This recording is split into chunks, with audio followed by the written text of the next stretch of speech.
And the most beautiful example we have from the life of the Prophet ﷺ, one day he was sitting with his companions when there was a funeral.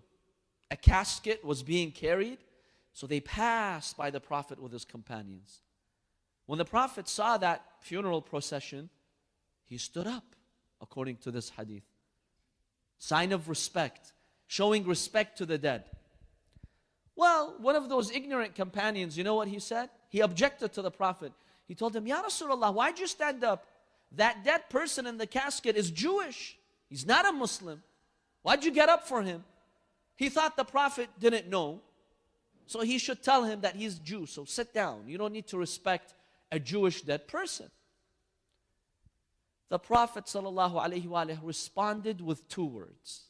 But my dear brothers and sisters, there is an ocean of morality, ethics, and knowledge in these 2 words. 2 words in Arabic. But these 2 words represent a university in humanity. The Prophet said, أَلَيْسَتْ نَفْسًا? Think about that. The Prophet asked one question. In Arabic, it's 2 words. Isn't it a soul?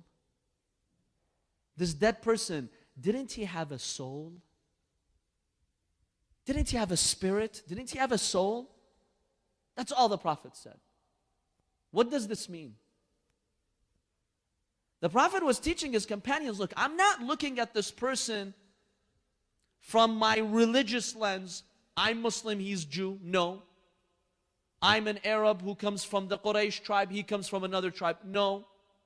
He did not look at that.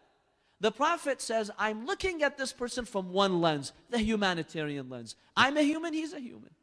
I have a soul, he has a soul. And I'll respect him for that. So what if he's a dead Jewish person? I'll stand up and show that much respect.